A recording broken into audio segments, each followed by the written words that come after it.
ఈ వాక్యాన్ని వీక్షిస్తున్న సహోదరి సహోదరులందరికీ క్రీస్తు పేరట వందనములు. ఈరోజు వాక్యం ద్వారా దేవుడు మనతో చెబుతున్న మాట, అయితే యెహోవా అబ్రాము భార్య అయిన శారాయిని బట్టి ఫరోను అతని ఇంటి వారిని మహావేదనల చేత బాధించెను.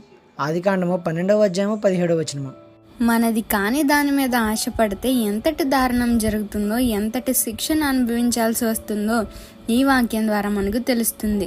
కనిపించే ప్రతి అందగత్తే నాకే సొంతం, మా రాజుకే సొంతం కావాలి అన్నట్టు ప్రవర్తించేవారు ఐగుప్తీయులు. అలాగే సారాయిని కూడా తీసుకెళ్ళిపోయారు. కానీ ఈమె దేవుని సొత్తు కనుక దేవుడే ఇన్వాల్వ్ అయ్యాడు.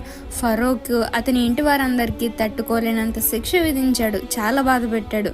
దెబ్బకి ఆమెను విడిచిపెట్టేశాడు. మామూలుగా కాదు, అనేకమైన కానుకలు ఎదురిచ్చి మరీ విడిచిపెట్టేశాడు. ఈరోజు నువ్వు కూడా నీ సొత్తును విడిచి నీది కాని దాని కొరకు ఆరాటపడుతున్నావే, నీది కాని దాని కొరకు ప్రయాసపడుతున్నావే, నీ ఇంటి వారిని దుఃఖానికి గురి చేస్తున్నావే, దేవుణ్ణి లెక్క చేయక సాతానుతో చేతులు కలిపి నీ నాశనాన్ని నీవే కొని తెచ్చుకుంటున్నావు. ఆనాడు ఫరో తెలియక చేసిన శిక్ష తప్పలేదు. ఈనాడు నీకు అన్నీ తెలిసి కూడా తప్పు చేస్తున్నావు. జాగ్రత్త, తప్పించుకోలేవు దేవుని చేతిలో నుండి. ఈ చిన్న సువార్త పరిచర్యలో మీ సహోదరులు. God bless you. ఆమేన్.